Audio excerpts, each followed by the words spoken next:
우리가 사무엘상을 계속 우리가 보면서 하나님이 이 다윗이라는 인물을 이제 등장시켜서 굉장히 클라이막스까지 올라가는 것처럼 우리는 보였습니다. 그게 이제 다윗이 골리앗을 죽이는 그런 상황이었죠. 근데 사실은 그게 클라이막스가 아니라 하나님은 다윗을 등장시켜서 실제적인 다윗을 연단시키고 훈련시키는 본격적인 시간표로 끌어내신 겁니다. 우리는 이제 그 사건이 너무 커서 인상적이어서 와, 다윗이 골리앗 죽였대라고 하는 그런 우리가 메시지를 듣지만, 사실은 하나님은 오늘 19장을 보면서도 이제 다윗이 이제는 하나님께서 다윗을 연단시키는 그런 이제 과정으로 쭉 들어가도록 이제 만들어가는 내용입니다. 저는 19장 말씀을 묵상하고 20장부터 계속 이어지는 다윗의 고난의 여정을 보면서 하나님이 다윗을 연단하시는구나 라고 보았습니다. 그래서 연단하시는 하나님이라고 말씀의 제목을 삼았습니다. 연단 이러면 우리가 그 단어가 우리에게 안 왔으면 좋겠다 이런 생각이 들잖아요. 그냥 축복, 은혜 이런 거 막 받아가지고 그냥 막 큰 일을 하고 싶고 막 그냥 생각대로 착착착착 됐으면 좋겠다고 생각하지만, 여러분이 생각대로 척척척 되는 날이 올 겁니다. 그때가 언제냐? 사무엘처럼 준비될 때, 사무엘이 말이 땅에 떨어지지 않는 그런 때가 왔듯이 하나님은 여러분을 그렇게 만들어 가실 때가 올 것입니다. 다윗을 하나님이 그렇게 만들어 가시는 그 때가 있는 거죠. 연단이라는 단어는 사실은 여러분에게 굉장히 축복입니다. 또 우리 후대들이 때로는 이렇게 잘 이해 못할 때가 있어요. 우리 부모님이 예수 믿는다면서 왜 이렇게 고난을 많이 당하냐. 후대들이 보는 이제 입장인 걸 수도 있는 거죠. 왜 우리 어머니가, 우리 아버지가 왜 저런 고난을 당하냐, 저런 어려움을 당하냐, 이렇게 잘못하면 후대들이 착각에 빠질 수도 있습니다. 그게 아니라 하나님은 어머니를, 아버지를 연단하시는 시간이고, 또 저 장로님은, 저 목사님은, 뭐 저 집사님은 예수를 저렇게 믿고 헌신한다 하면서 풀리는 게 별로 없냐라고 생각이 들 수도 있겠지만, 진짜 우리가 복음 받은 사람이고 하나님 자녀가 맞다면 하나님은 우리를 연단해 가신 시간표가 있다는 거죠. 다윗이 왕으로 등극하기 전까지 10년을 연단받았습니다. 10년을 도망자 생활을 했어요. 디모데가 디모데답게 서기 위해서 6년이라는 이상의 시간이 걸렸습니다. 그러니까 우리는 그런 과정과 시간은 다 저버리고 그냥 갑자기 우리에게 축복이 떨어지는 약간 뭐랄까 로또 같은 그런 신앙으로 계속 생각을 하다 보니까 이게 하나님하고 안 맞는 거예요.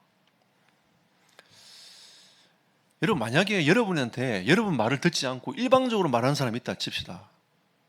그럼 여러분은 어떤 생각이 들겠습니까? 이 사람 말 안 통하네, 지 말만 하지, 이런 생각 안 들겠습니까? 우리가 그렇게 신앙생활을 해요. 우리 그렇게 신앙생활 한다니까요. 하나님 우리에게 말씀하시는데 말 안 듣고 내 말만 계속 하는 거예요. 하나님 이거 해달라 저거 해달라 막 얘기하다 보니까 하나님이 가만히 계시는 겁니다. 네 마음대로 알아서 한번 해봐, 계시는 거죠. 죽는다고 막 또 눈물 흘리니까 또 하나님 뭐 하나 줍니다. 위로받으라고 괜찮아 하면서 딱 줍니다. 사실 여러분의 단어가 괜찮아의 그 말에 은혜를 받으면 안 돼요. 그걸 넘어설 수 있어야 됩니다. 지난주 메시지는 하나님이 괜찮아 하면서 여러분 위로하셨지만 사실은 그 위로를 넘어설 수 있어야 돼요. 이래도 괜찮고 저래도 괜찮습니다. 우리가 하나님 앞에 그리 아니하실지라도 괜찮습니다, 하나님. 이렇게 우리는 고백이 되어져야 된다는 거죠. 그 다니엘 세 친구처럼 그래도 괜찮습니다, 하나님. 이런 문제 와도 괜찮고 저런 문제 와도 괜찮고 난 괜찮습니다, 하나님. 하나님의 선하신 뜻대로 하십시오. 이게 사실 우리 고백이 돼야 되는데 우리는 반대로 하나님, 하나님 하면서 눈물을 주르르 흘리면서 신세 한탄하고 계속 하고 있는 거죠. 그게 나쁘다는 게 아니라 우리는 이제 그런 여정을 쭉 건너가서 그런 믿음의 고백이 될 수 있는 그런 과정들이 있다는 겁니다. 그러니까 여러분들이 너무 잘 안 돼도 그것 때문에 낙심하지 말고, 또 여러분들이 좀 여러 가지 어려움을 당해도 하나님은 그 과정을 하나님은 능히 다 넘길 수 있는 하나님이시다라는 것을 가지고 하나님께 자꾸 맡겨가는 은혜의 길을 축복합니다. 여러분 인생 여러분이 짐을 지면 얼마나 힘듭니까? 예수님께서 마태복음 11장 28절에 수고하고 무거운 짐진 자들 다 내게로 오라 이렇게 말씀하시는데 우리는 스스로 자꾸 내가 한번 해결해 볼게요 라고 스스로 자꾸 하나님의 메시지를 자꾸 넘깁니다. 좀 있어 보십시오 하나님. 그래 놓고 내가 열심히 하다가 잘 안 되니까 또 나중에는 뭐 하냐면 하나님 원망합니다. 이게 우리의 신앙생활의 모습이에요. 하나님 말씀하시는데 그 말씀을 귀담아 듣지 않고 일방적으로 막 얘기하다가 일방적으로 해보다가 잘 안 되니까 하나님 원망하고, 이게 이제 우리의 대부분의 성도들의 모습인 거죠. 그래서 하나님은 그거를 넘어서라고 믿음에 대한 얘기를 지금까지 계속 해오셨습니다. 그리고 오늘은 연단하신 하나님이다. 오늘 이 메시지 속에서 하나님은 두 가지를 말씀하시는데 그 은혜를 딱 붙잡고 여러분이 축복으로 받아들이는 은혜의 길을 축복합니다. 여러분, 하나님은 우리를 하나님 자녀로 부르셨습니다. 믿습니까? 네. 또 그리고 하나님은 자녀뿐만 아니라 자녀들은 세계복음화할 수 있는 이미 사명을 우리는 받았습니다. 여러분 연약하든 뭐 지금 힘이 있든 상관없이 하나님은 동일하게 여러분들에게 세계복음화의 언약을 주셨습니다. 그렇다면 하나님은 세계복음을 분명히 해나가실 건데 여러분 각자에게 주시는 사명과 방향성이 있습니다. 동일한 방향은 뭐냐면 제자를 찾고 세우고 하나님 나라를 이루는 이 복음이 땅까지 증거되는 것은 동일한 사명인 거죠. 근데 그 안에서 하나님이 여러분 개개인에게 주시는 방향성이 있는 겁니다. 하나님 우리 교회가 전 세계 교회에서 이 세계복음화를 어떻게 할 것인가에 대한 방향을 하나님 주신 것처럼 여러분 개개인에게도 그런 방향을 허락하시는 거죠. 근데 그 방향 누가 정하냐? 하나님께 있는 겁니다.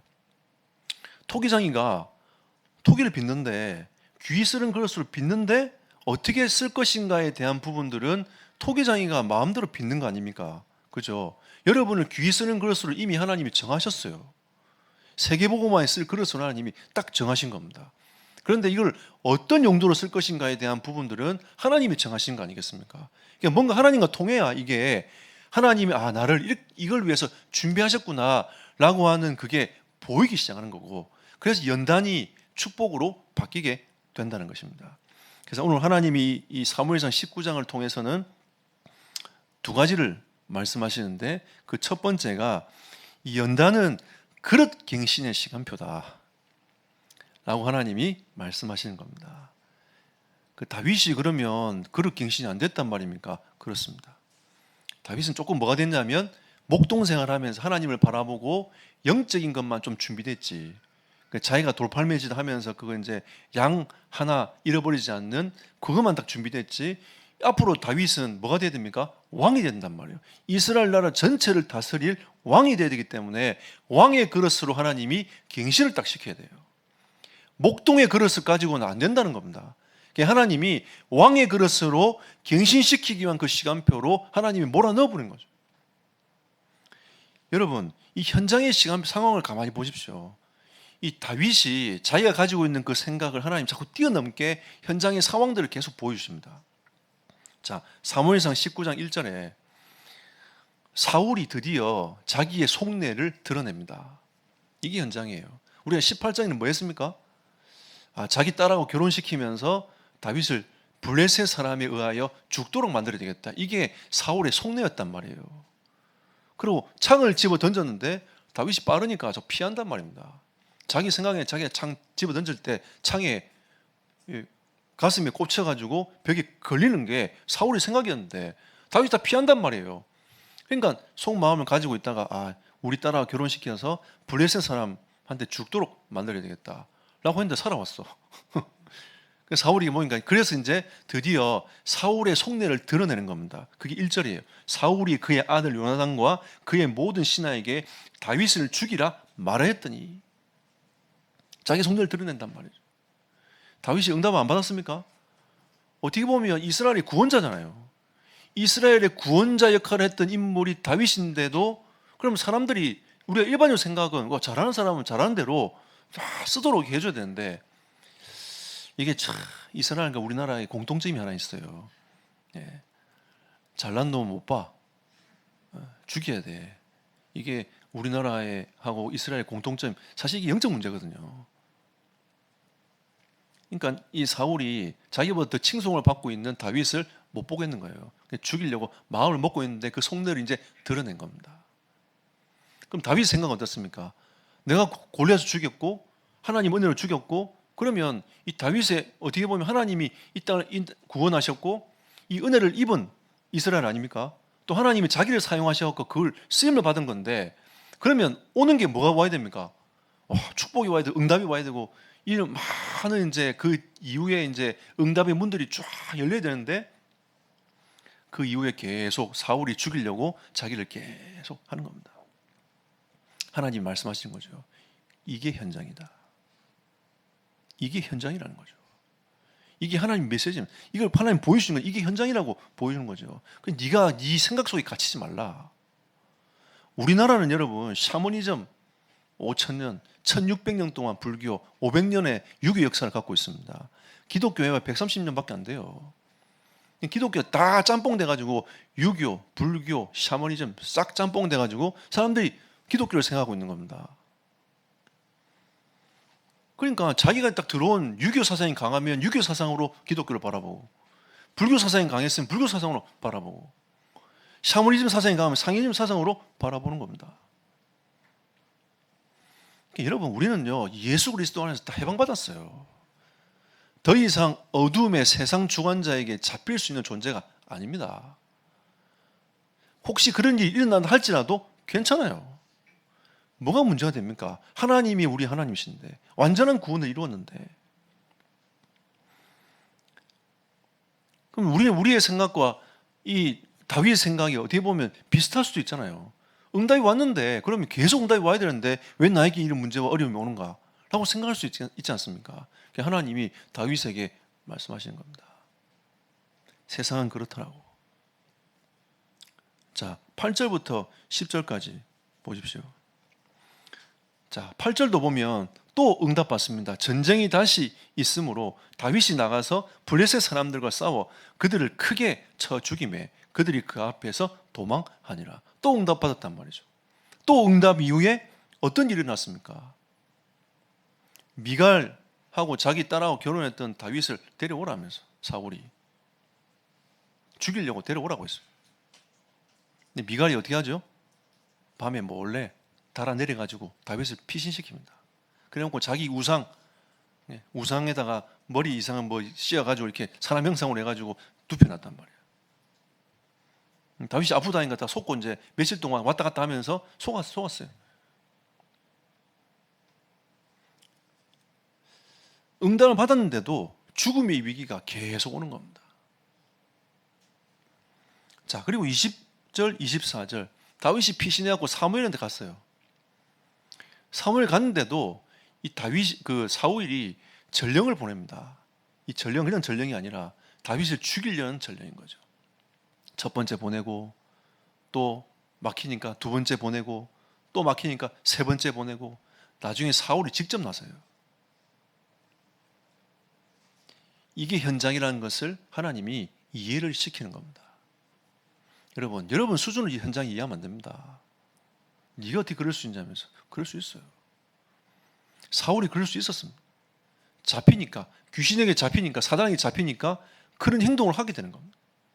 이게 현장이다. 하나님이 다윗에게 현장을 보여주는 거죠. 네가 그 목동만 가지고 있던 하나님을 바라보고 누렸던 그런 현장이 아니라 지금 현장은 치열한 영적 싸움이 벌어지고 있는, 사단에게 속고 또 속히고 잡히고 종노릇하고 하는 이런 현장이다라는 것을 말하고 있는 겁니다. 사람들이 원해서 세운 그 왕이 사단에게 잡혀가지고 자기를 끊임없이 죽이려고 하는 이게 현장이다. 여러분 지금 우리나라 나라를 위해서 기도하고 있는, 세계를 위해서 기도하고 있는 이거 여러분 아무것도 아닌 것처럼 보이지만 진짜 기도해야 됩니다, 여러분. 저는 지난 대통령을 위해서도 기도했고요. 이번 대통령을 위해서 기도합니다. 위정자들이 잘못 생각하면 여러분의 정책 성향이 안 맞다고 해서 기도 안 하고 맞으면 기도하고 그렇게 하면 안 돼요. 기도하기는 진짜 기도하셔야 됩니다. 그러면 김정은도 기도 안 할 겁니까?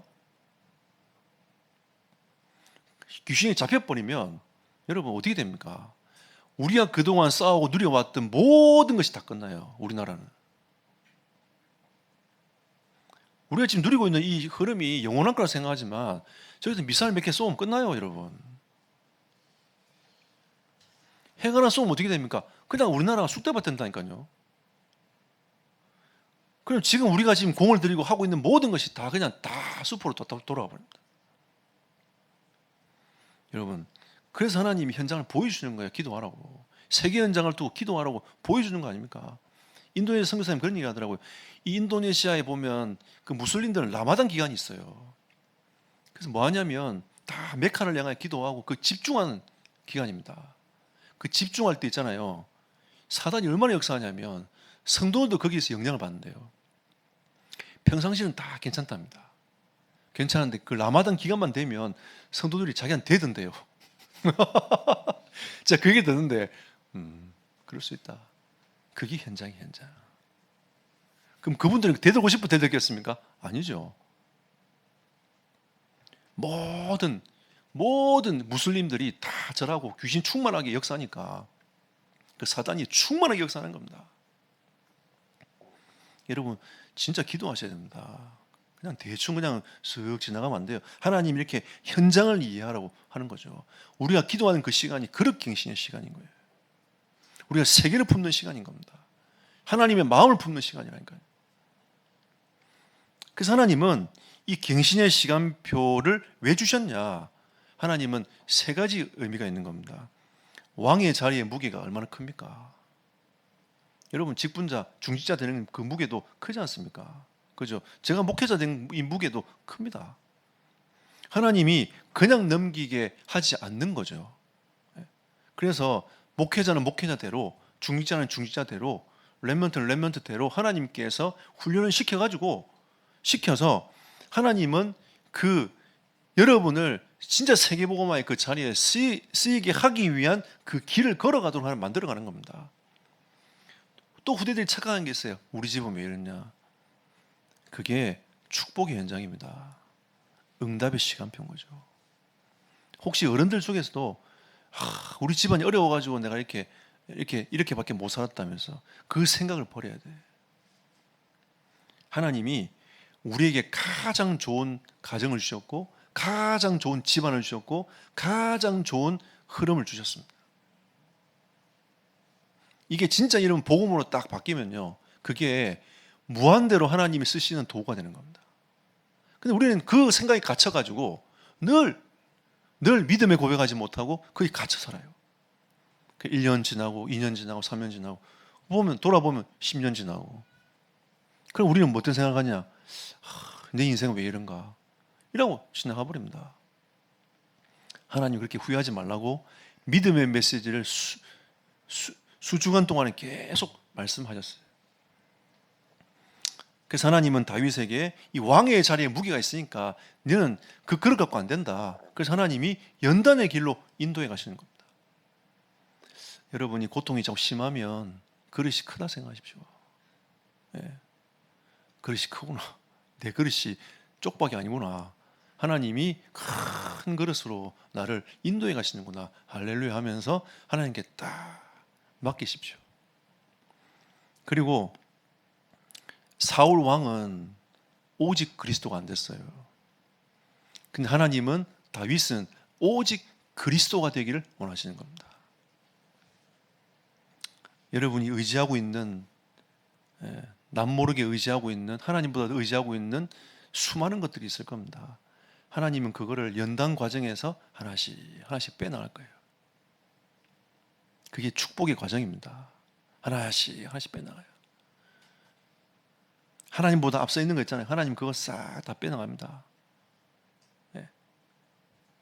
나중에 왜 제가 이런 말 하는 줄 알 겁니다. 그 욥의 고백이 그렇게 있어요. 그걸 불순물 하나씩 빼가지고 하나님이 여러분을 딱 귀히 쓰는 그릇으로, 축복의 그릇으로 딱 바꾸고 가기 위해. 오직 그리스도가 안 된 사울, 하나님은 그 왕을 버리시고 오직 그리스도가 되는 다윗을 딱 세우신 거예요. 그럼 언제 바뀌냐? 왕이 언제 바뀌냐? 다윗이 딱 준비될 때 하나님이 딱 바꾸시는 거예요. 다윗이 아직 준비가 안 됐으니까 사울을 그냥 두시는 거예요, 하나님은. 근데 우리는 착각합니다. 사울은 잘 됐는데 왜 다윗은 고난당하냐면서. 우리 세상을 보면서 똑같은 얘기 하지 않습니까? 불신자 잘 사는데 왜 우리 집은 못 사냐면서. 똑같은 원리입니다, 여러분. 우리가 하나님의 말씀을 쳐다보고 이게 영적으로 해석이 안 되니까 계속 나 중심으로 판단하고 하나님을 정죄하고 있지 않습니까? 하나님 왜? 나는 왜? 우리 가정은? 이렇게 자꾸 계속 그렇게 하나님을 원망하고 살아갑니다. 우리가 하나님 자녀가 아니면 원망하셔야 돼요. 여러분이 하나님 자녀가 맞다 확신하면 우리는 오늘부터 원망을 벗어야 됩니다. 집어 던져야 돼요. 그리고 하나님의 연단하시는 그 시간표 속으로 깊이 들어가서 하나님께 감사하고 감격할 수 있어야 됩니다. 그리고 하나님은 순종의 체질로 바꿔가기를 원하시는 거죠. 사울은 하나님 메시지를 듣지 않았습니다. 순종하지 않았던 거죠. 그리고 우리가 말씀 받듯이 25년 동안 사무엘하고도 소통하지 않았습니다. 그 말은 하나님 말씀을 들을 생각조차 없는 거죠. 자기가 마음대로 살아보겠다는 겁니다. 그러다 보니까 어느 날 귀신에게 잡히는 거죠. 하나님은 우리에게 지금 말씀, 기도, 전도라고 하는 이 사모를 가지고 우리에게 계속 말씀하시는 것은 이유가 분명히 있습니다. 체질을 바꿔라. 네 생각에 머물지 말고 말씀에 딱 머물러 있어라. 왜? 우리의 수준이 높으면 그나마 좀 나아요. 저는 솔직하게 매일 아침마다 말씀을 듣는 이유가 있습니다. 제 수준이 요만밖에 안 되기 때문에. 내 수준 가지고는 전 절대 목회 못합니다. 제 수준 가지고는 세계복음 못해요. 그래서 하나님의 말씀을 가지고 들어옵니다. 지난주 메시지 봤던 것처럼 다윗이 하나님의 지혜를 얻었지 않습니까? 다윗은 목동생활 하면서 말씀 붙잡고 기도하는 훈련을 받았어요. 하나님 앞에. 그 흐름 속에 쭉 들어갔단 말이죠. 근데 왕의 그릇이 돼야 되기 때문에 말씀 붙잡고 기도하는 것 가지고 안 된다는 겁니다. 그릇을 깨부셔야 하나님이 왕의 그릇으로 딱 준비하시는 겁니다. 그리고 네가 그동안 사울도 처음에는 하나님의 음성을 듣기 위해서 노력을 했고 하나님 말씀 앞에 서려고 노력을 했단 말이죠. 근데 결국은 뭐냐? 순종하지 않았습니다. 그 나온 메시지가 뭐죠? 순종이 제사보다 낫다. 너희가 하나님 말씀 듣고 순종하는 게 훨씬 낫다. 하나님 말씀하지 않습니까? 그래서 이 순종의 체질로 하나님이 쭉 만들어 가시는 그 은혜가 있는 거죠. 저도 이 교육자 생활하면서 하나님 저를 훈련을 많이 시켰습니다. 그때는 하나님 이거 언제까지 이렇게 계속 하실 겁니까? 좀 빨리 지나가면 안 됩니까? 제가 한 10년 지나고 나서 그 얘기를 했어요. 그 전까지는 그래도 하나님이 나를 훈련시켜 가실 거니까 그냥 훈련시켜 가도록 쭉 놔뒀는데 10년 지나고 나니까 좀 지치더라고요. 하나님 언제까지 이럴 겁니까? 제가 저기 금강다리 넘어오면서잖아요. 요 다리 넘어오면서 제가 하나님 앞에 기도했다니까요. 차 몰고 넘어오면서 하나님 언제까지 이러실 겁니까? 좀 나를 좀 자꾸 이렇게 훈련만 시키지 말고 좀 응답받도록 나를 좀 인도해 주면 안 되겠냐면서. 그러고 또 1년 지나가더라고요.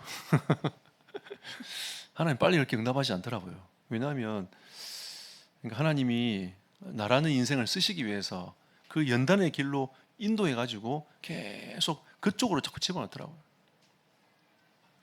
이번에 어떤 목사님하고 대화하다가 이런 얘기를 했습니다. 옛날 우리가 은혜 받고 전도 훈련 받을 때 얘기를 했어요. 그 목사님이 그런 얘기 하더라고요. 옛날에 우리 훈련 받을 때 현장 팀 사역 1시간 메시지 듣는데 회비가 5만 원이었거든요. 20몇 년 전이었습니다. 지금도 5만 원 크지만 그 당시 20년 전에 5만 원이 얼마나 큽니까? 제 그때 사례비 10만 원이었거든요. 제 사례비 반을 뗀다 생각해 보세요. 여러분 사례비 300만 원 치면 월급이 300만 원 치면 150만 원이 떼 나가는 거예요.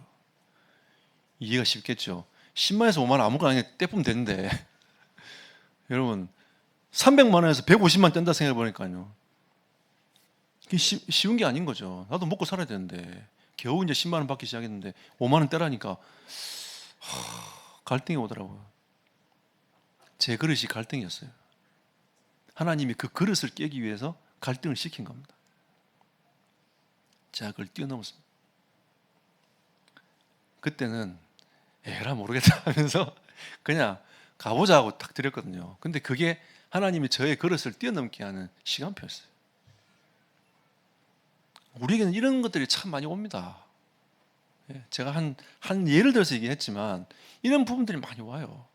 우리가 거기에서 어떻게 나의 신앙을 고백하고 하나님 앞에 믿음으로 갈 것인가. 그게 저에게는 참 응답의 길이었습니다. 그러니까 우리에게는 이 갱신의 시간들이 옵니다. 하나님이 테스트도 해보고 또 그 상황도 주고 이렇게 하면서 가는 거죠. 전도사 시절 때 우리 담임 목사님이 제보고 중국 선교를 갔다 오라더라고요. 그때 탈북자 사회 갈 때였습니다. 그럼 갔다 오라 하면 목사님 뭔가 제스처가 있어야 될 거 아닙니까? 제스처가 없어요. 그럼 어떻게 하는 말이지? 내가 비행기표 끊어가지고 그 모든 상황을 다 준비해서 가란 말인가? 이런 생각이 드는 거죠. 그래서 뭐 아무 말씀 없길래 그냥 기도하기 시작했습니다. 일단 비행기표는 있어야 되니까 뭐 그래 제일 싼 비행기를 알아보니까 중국 비행기 한 17만 원 이렇게 하더라고요. 그 당시에 중국 가는 비행기. 기도하고 있었어요. 그래도 별 반응이 없어. 기도해도 별 반응이 없어. 하나님이 시간이 촉박해 가는데 제 믿음을 자꾸 하나님은 내가 진짜 의지하냐 안 하냐 그걸 자꾸 테스트 해보시는 것 같아요. 촉박하니까 더 간절하게 기도가 되더라고요. 어느 날 이런 생각이 들었습니다. 하나님이 안 주시면 제가 어떻게 가겠냐고. 하나님 역사하면 가고 나 안 하면 안 갈 거라고 했더니 하나님이 17만 원 주셨어요. 그래갖고 또 많이 주시면 좋을 텐데 딱 그만큼만 딱 주시는 겁니다. 비행기표를 끊었어요. 그러고 나서 가서 그러면 어떻게 합니까? 밥도 사 먹어야 되고 해야 되는데 어떡하지? 또 기도 시작했습니다. 하나님 이렇게 계속 기도를 훈련시키신 것 같아요. 원래 제 체질이 기도 안 하는 체질이니까 하나님 계속 기도를 시켜가지고 그렇게 기도하도록 만들어 가는 거죠. 그러다 보니까 목사님이 거기 쓸 돈을 중국 돈으로 딱 주시더라고요. 그것도 딱 맞게끔. 그래서 제가 중국 비행기를 타고 다녔습니다. 그때는 참 힘들더라고요. 왜냐하면 5만 원만 더 있으면 아시아나 타고 갈 수 있는데 한국 비행기 타고 갈 수 있는데 그 5만 원이 더 없어가지고 중국 비행기를 타야 돼요. 여러분 지금은 중국 비행기가 시간을 지키지만 그 당시 시간도 안 지켰어요. 기장 밥 먹는다고 3시간 동안 기장이 안 왔어요. 그냥 더 앉아가지고 문 열어 좀 들어가야 되고 그럼 얼마나 억적인지 제 앞에 사람이었는데 자기가 쓰던 노트북 제가 봐도 고물이야. 그걸 있잖아요. 중국 와서 팔려고 한다면서 돈을 내놓으라면서 하는데 그 중국 돈으로 2,000원을 내놓으라는 거죠. 내가 볼 때도 그 중국 돈 2,000원이면 새 거 사겠는데 저걸 2,000원 주고 그러니까 이 사람은 미치는 거예요. 자기 거다 내가 쓰려고 하는 거다 하는데도 그 중국 그 공안들은 내놓으라면서 막 얘기를 하는 거죠. 자, 중국을 비하하는 게 아닙니다. 그러면서 들어갈 때 있잖아요. 이 현장을 들어가면서 하나님이 제게 참 많은 것들을 보게 하시더라고요. 아, 이게 현장이구나. 이게 237 현장이고 이게 5천 종족의 현장이구나. 하나님이 저를 거기서 뛰어넘게 하시더라고요. 종족을 바라보고 내가 이해 안 되는 사람들을 뛰어넘도록 하나님이 만들어 가시더라고요. 저는 이번에 또 인도네시아 들어가지만 마음을 비우고 있습니다.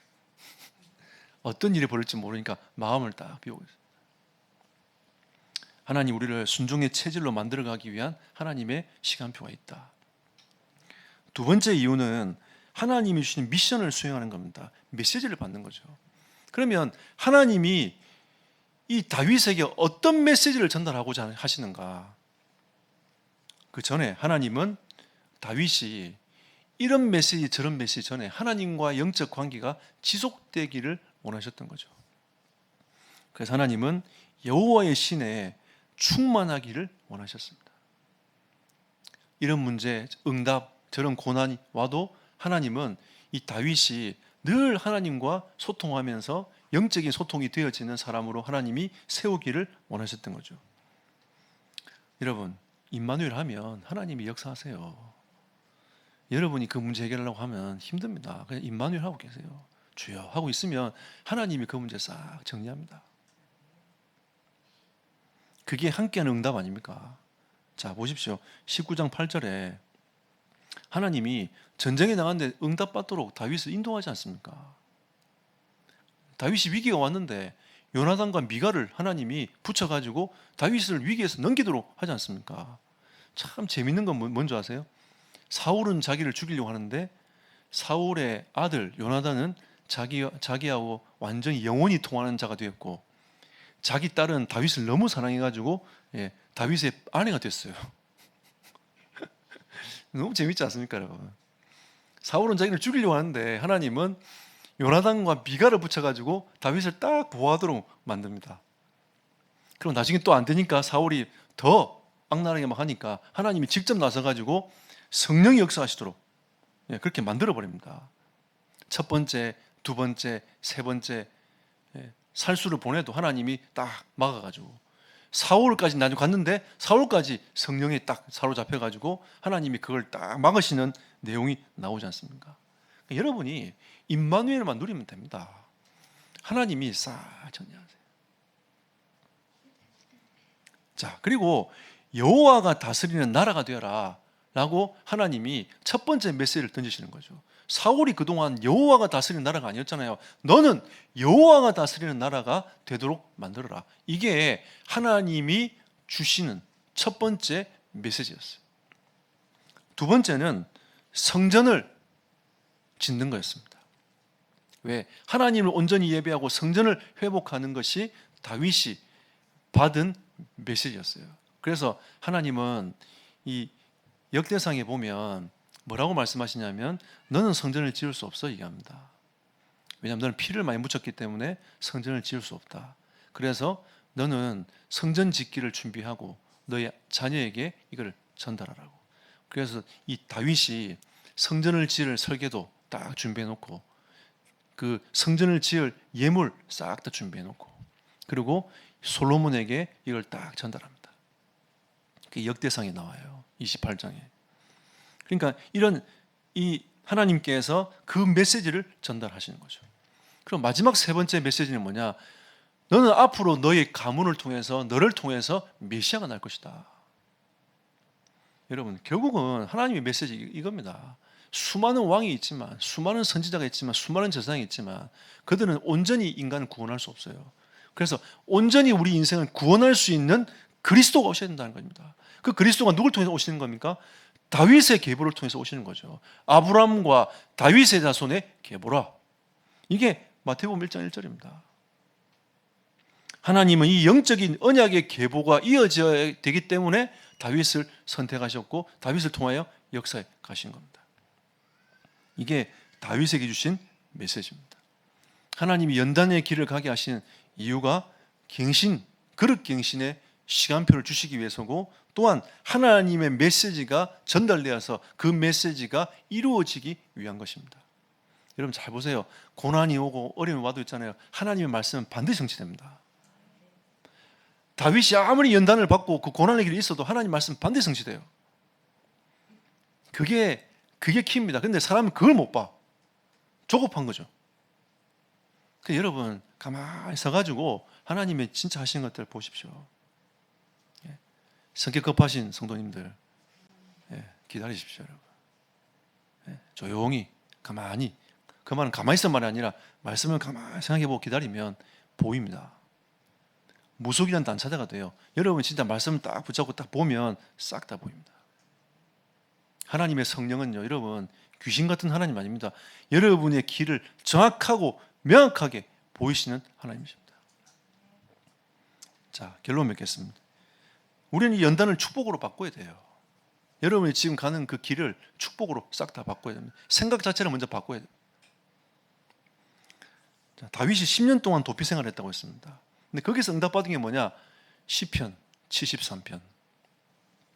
지금 성경에 들어와 있는 것만 73편이지 자기가 끼적끼적 대면서 다 다른 시편도 많이 썼을 거 아닙니까? 그죠? 여러분 73편이 나오기 위해서는 수많은 시편들이 있습니다. 다윗이 끄적끄적 해놓은 거. 어느 날 하루아침에 어떤 사람이 그렇게 응답받는 건 없어요. 어릴 때부터 계속 끄적끄적 하다 보니까 그게 자기의 전문성이 되고 응답이 되는 거 아닙니까? 하나님은 그 도피 생활 속에서 시편에 대한 작품을 남기도록 만들었습니다. 대표적인 작품이 시편 23편 아닙니까? 다윗이 목동 생활하면서 여호와는 나의 목자신이라고 시편을 적은 게 아닙니다. 도피 생활, 도망자 생활하면서 여호와는 나의 목자시니 내가 부족함이 없으리로다. 그가 나를 푸른 초장에 누이시며 쉴 만한 물가로 인도하시는도다. 여러분 시편 23편은 묵상하면 묵상할수록 어마어마한 거 아닙니까? 여러분이 지금 왜 나에게 이런 문제가 오지? 라고 하는 그 문제 고민 속에 빠졌을 때 다윗은 여호와는 나의 목자시니 이랬단 말이에요. 여러분 그 문제에 빠져가지고 고난 당하고 있는데 잠도 못 자고 막 그러고 있는데 하나님은 그 다윗이 누렸던 그 하나님은 하나님을 고백할 때 여호와는 나의 목자시니 내가 부족함이 없으리로다. 그래서 욥이 이런 얘기를 했습니다. 욥기에서 23장 10절에 욥이 이해가 안 되는 거죠. 아니 하나님이 축복할 때 언제고 다 가져가 뿐네. 욥이 이해가 안 되는 겁니다. 너무 고통스럽고 힘든 거죠. 그랬던 욥이 이런 고백을 하는 겁니다. 그래도 하나님은 나를 이 단련해가지고 나를 정금같이 순금같이 나오게 할 것이다. 이런 믿음의 고백을 하게 된 겁니다. 욥이 그냥 다 100% 믿어져가지고 하나님을 이 고백한 게 아니라 자기도 이게 무슨 생각인지 모르겠고 막 고민되고 막 번민하고 막 이런 생각 속에서 하나님 앞에 고백을 딱 한 겁니다. 그래서 하나님은 이 그릇갱신과 이런 시간표를 통해서 여러분 이물질들을 하나씩 빼내가지고 하나님은 여러분을 순금같이 나오게 하기 위한 하나님의 연단의 시간표다. 빨리 빼면 빨리 지나갈 거고 늦게 빼면 천천히 빼면 천천히 지나갈 겁니다. 아예 여러분들 하나님께 맡겨버렸어요. 그냥 맡기면 빨리 지나가요. 저처럼 하나님 뭡니까 이거 이러고 있으면 천천히 갑니다. 또 만약에 천천히 가는 빨리 내가 하나님께 다 맡겼는데 기간이 오래 간다. 그럼 여러분 큰 그릇이에요. 그러니까 여러분들이 쳐다보고 낙심하지 말고 하나님이 나를 연단해 가시는 시간표다. 로마서 3장 5절 4절도 마찬가지. 바울도 똑같은 얘기를 했습니다. 우리에게 참 소망이 있지 않느냐. 근데 하나님이 우리를 연단하시고 이런 환난을 오게 하신 이유가 분명히 있다. 환난은 인내를 연단은 소망을 이룰 줄 압니다. 이런 고백을 한단 말이죠. 그러니까 이 로마서 5장이 그런 환난이 있지만 하나님의 자녀는 괜찮다. 이걸 얘기하는 거거든요. 다시 한번 하나님이 주시는 메시지입니다. 괜찮습니다. 괜찮다. 하나님의 자녀는 괜찮다. 하나님이 다 신앙의 성장을 위해서 주시는 일이다. 하나님이 여러분과 저의 삶을 연단하시겠다고 말씀하십니다. 하나님이 주시는 이 은혜와 축복이 여러분에게 충만하게 임하여서 연단의 시간표를 하나님께 감사하고 찬송하고 기도하고 누리는 여러분과 제 삶이 되기를 예수 이름으로 축복합니다.